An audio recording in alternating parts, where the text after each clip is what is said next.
ಸ್ನೇಹಿತರೆ ಎಲ್ಲರಿಗೂ ನಮಸ್ಕಾರ. ನಾನು ಪ್ರಶಾಂತ್. ನೋಡಿ ಸ್ನೇಹಿತರೆ, ಕರ್ನಾಟಕ ರಾಜ್ಯದಲ್ಲಿ ಸುಮಾರು 90% ಜನರು ಈ ಒಂದು ಉಜ್ವಲ ಯೋಜನೆಯಲ್ಲಿ ಗ್ಯಾಸ್ ಅನ್ನ ಪಡೆದಿದ್ದಾರೆ.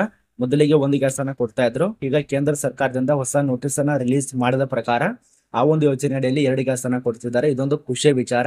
2025ರಲ್ಲೇ ಈ ರೀತಿಯಾಗಿ ಹೊಸ ನೋಟಿಸ್ ಅನ್ನ ಕಳಿಸಿಕೊಟ್ಟಿದ್ದಾರೆ. ಇದೊಂದು ಭರ್ಜರಿ ಗುಡ್ ನ್ಯೂಸ್ ಆಗಿರತ್ತೆ. ಕರ್ನಾಟಕ ರಾಜ್ಯದಲ್ಲಿ ಸುಮಾರು 85% ಜನ 90% ಜನ ಪ್ರತಿಯೊಬ್ಬರು ಕೂಡ ಉಜ್ವಲ್ ಯೋಜನೆ ಅಡಿಯಲ್ಲೇ ಗ್ಯಾಸ್ ಪಡ್ಕೊಂಡಿದ್ದಾರೆ. ಪ್ರತಿ ತಿಂಗಳು ಕೂಡ ನಿಮ್ಗೆ ಹಣ ಕೂಡ ಬರ್ತಾ ಇರಬಹುದು.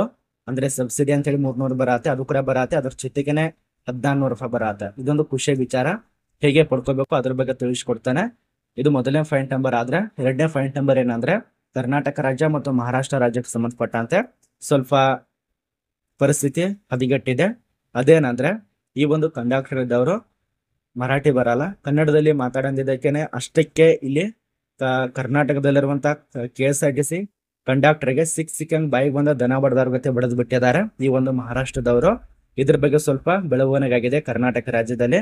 ಆ ಒಂದು ಬೆಳವಣಿಗೆ ಯಾವುದು ಏನು ಅಂತ ಒಂದೊಂದ ತಿಳಿಸ್ಕೊಡ್ತೇನೆ. ಪ್ರತಿಯೊಂದು ಮಾಹಿತಿ ರಾತ ವಿಡಿಯೋ ಕೊಂಡ್ತೇನೆ ಸಂಪೂರ್ಣ ಮಾಹಿತಿ ಪಡ್ಕೋತೀರ. ಪ್ರತಿಯೊಂದು ಯಾರು ಚಾನಲ್ ಅನ್ನು ಸಬ್ಸ್ಕ್ರೈಬ್ ಮಾಡಲು ಉಚಿತವಾಗಿ ಸಬ್ಸ್ಕ್ರೈಬ್ ಮಾಡ್ಕೊಳ್ಳಿ. ಬನ್ನಿ ಸ್ನೇಹಿತರೆ, ಯಾವುದು ಏನು ಅಂತ ಒಂದೊಂದ ತಿಳಿಸ್ಕೊಡ್ತಾನೆ ನೋಡಿ. ಮೊದಲಿಗೆ ಈ ಒಂದು ಕರ್ನಾಟಕ ಮತ್ತು ಮಹಾರಾಷ್ಟ್ರ KSRTC ಬಸ್ಗಳಿಗೆ ಸಂಬಂಧಪಟ್ಟಂತೆ ಏನು ಬೆಳವಣಿಗೆ ಆಗಿದೆ ಅದನ್ನ ತಿಳಿಸ್ಕೊಡ್ತೇನೆ. ಅದ ನಂತರ ಉಜ್ವಲ ಯೋಜನೆ ಅಡಿಯಲ್ಲಿ 2 ಗ್ಯಾಸ್ ಅನ್ನು ಹೇಗೆ ಪಡ್ಕೋಬೇಕು, 1400 ರೂಪಾಯಿ ಹೇಗೆ ಬರತ್ತೆ ಒಂದೊಂದ ತಿಳಿಸ್ಕೊಡ್ತೇನೆ ನೋಡಿ. ಈಗ ಕರ್ನಾಟಕ ಮಹಾರಾಷ್ಟ್ರ ಜಗಳ ಈಗೇನಂತರ ಅಲ್ಲ, ಸುಮಾರು ಹಳೆಯ ವರ್ಷದಿಂದ ಜಗಳನೇ ಇದ್ದೇ ಇರತ್ತೆ. ನಿನ್ನೇನು ಸುಮಾರು 2-3 ದಿನ ಆಯ್ತು ಈ ರೀತಿಯಾಗಿ ಕಲಹ ಚಾಲು ಆಗಿ. ಅಂದ್ರೆ ಈಗ ಕರ್ನಾಟಕದವ್ರಿಗೆ ಕನ್ನಡ ಭಾಷೆ ಬಿಟ್ಟು ಬೇರೆ ಭಾಷೆನೇ ಬರಲ್ಲ. ಯಾಕಂದ್ರೆ ಕರ್ನಾಟಕ ಕನ್ನಡನೇ ಮಾತಾಡಬೇಕು, ಅದನ್ನ ಬಿಟ್ಟು ಬೇರೆ ಮಾತಾಡಲ್ಲ ನೋಡಿ. ಕರ್ನಾಟಕದಲ್ಲಿರುವಂತ ಆ ಒಂದು ಮಹಿಳೆ ಆ ಒಂದು ಕಂಡಕ್ಟರ್ಗೆ, ನಂಗೆ ಮರಾಠಿ ಬರಲ್ಲ, ಆ ಒಂದು ಕಂಡಕ್ಟರ್ ಇದ್ದವನು ಆ ಮಹಿಳೆಗೆ ಹೇಳ್ತಾನೆ ಕನ್ನಡದಲ್ಲಿ ಮಾತಾಡಂತ ಅಷ್ಟೇ ಅಂದಿದ್ದಕ್ಕೆ ಅಲ್ಲಿರುವಂತ ಪುಂಡರು ಆ ಒಂದು ಕಂಡಕ್ಟರ್ಗೆ ದನ ಬಡದವ್ರ ಗತೆ ಬಡದ್ ಬಿಟ್ಟಿದ್ದಾರೆ.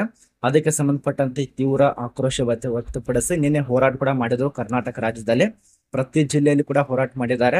ಅದಕ್ಕೆ ಸಂಬಂಧಪಟ್ಟಂತೆ ಪೊಲೀಸ್ ಠಾಣೆಯಲ್ಲಿ ದೂರು ಕೂಡ ಕೊಟ್ಟಿದ್ದಾರೆ. ಎಲ್ಲ ಯುವಕರು ಸೇರಿಸಿಕೊಂಡು ಎಲ್ಲ ಒಂದು ಕರ್ನಾಟಕ ರಕ್ಷಣಾ ವೇದಿಕೆ ಆಗ್ಬಹುದು, ಕರ್ನಾಟಕ ವೇದಿಕೆ ಆಗ್ಬಹುದು, ಎಲ್ಲರೂ ಅದಕ್ಕೆ ಸಂಬಂಧಪಟ್ಟಂತೆ ದೂರನ್ನ ಕೊಟ್ಟು ಈಗ ಹೊಸದಾಗಿ ಒಂದು ಬೆಳವಣಿಗೆ ಏನಾಗಿದೆ ಅಂದ್ರೆ, ಕರ್ನಾಟಕ ಮತ್ತು ಮಹಾರಾಷ್ಟ್ರ ಬಸ್ಗಳನ್ನ ಬಂದ್ ಮಾಡಿದ್ದಾರೆ.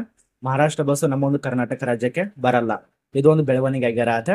ಅದೇ ರೀತಿಯಾಗಿ ಇನ್ನೊಂದು ಬ್ಯಾಡ್ ನ್ಯೂಸ್ ಏನಂದ್ರೆ, ಅಲ್ಲಿರುವಂತ ನಮ್ಮ ಕರ್ನಾಟಕ ಬಸ್ ಹೋಗಿತ್ತು ಮಹಾರಾಷ್ಟ್ರಕ್ಕೆ, ಅಂಬಾರಿ ಅಂತೇಳಿ. ಸುಮಾರು 2 ಕೋಟಿ ಈ ಒಂದು ಬಸ್ ಆಗಿರತ್ತೆ ಅಂಬಾರಿ. ಅದಕ್ಕೆ ಕರಿಮೆಸಿಯನ್ನ ಬಳದು ಇವ್ರು ಕಳಿಸ್ಕೊಟ್ಟಿದ್ದಾರೆ. ಆ ಒಂದು ಫೋಟೋ ಮೇಲೆಗಳು ಕೂಡ ಹಾಕಿರ್ತೇನೆ. ಅದ್ರ ಮೇಲೆ ಅವರು ಮರಾಠಿ ಭಾಷೆಯಲ್ಲಿ ಬರೆದು ಕರ್ನಾಟಕ ಬಸ್ಗೆ ಅವಮಾನ ಮಾಡಿದ್ದಾರೆ. ಇದಕ್ಕೆ ಸಂಬಂಧಪಟ್ಟಂತೆ ತೀವ್ರ ಆಕ್ರೋಶ ಕೂಡ ಎಲ್ಲರೂ ವ್ಯಕ್ತಪಡಿಸ್ತಿದ್ದಾರೆ. ನಿಮ್ಮ ಅನಿಸಿಕೆ ಕಮೆಂಟ್ ನಲ್ಲಿ ತಿಳಿಸಿ. ಇಷ್ಟು ಸ್ನೇಹಿತರೆ, ಇದರಲ್ಲಿ ಒಂದು ಬ್ಯಾಡ್ ನ್ಯೂಸ್ ಆಗಿರತ್ತೆ, ಒಂದು ಗುಡ್ ನ್ಯೂಸ್ ಆಗಿರತ್ತೆ.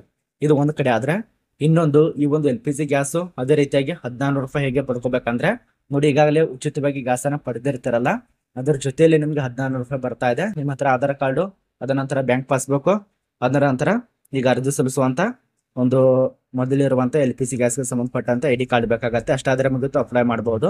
ಈಗ ಮೊದಲಿಗೆ ಒಂದು ಗ್ಯಾಸ್ ಅನ್ನ ಕೊಡ್ತಾ ಇದ್ರು LPG ಗ್ಯಾಸ್ ಅಂತ ಹೇಳಿ, ಈಗ 2 ಗ್ಯಾಸ್ ಅನ್ನ ಕೊಡೋದಕ್ಕೆ ಮುಂದಾಗಿದ್ದಾರೆ. ಇದೊಂದು ಖುಷಿಯ ವಿಚಾರ. ಇದ್ರ ಬಗ್ಗೆ ನಿಮಗೆ ಹೇಗೆ ಅನಿಸ್ತು ಕಮೆಂಟ್ ನಲ್ಲಿ ತಿಳಿಸಿ. 2 ಕೊಟ್ಟಿದ್ರೆ ಒಳ್ಳೇದಾ ಅಥವಾ 1 ಕೊಟ್ಟಿದ್ರೆ ಒಳ್ಳೇದಾ ಅಥವಾ 1400 ರೂಪಾಯಿ ಕೊಟ್ಟಿದ್ರೆ ಒಳ್ಳೇದಾ ಅಂತ ಕಮೆಂಟ್ ನಲ್ಲಿ ತಿಳಿಸಿ.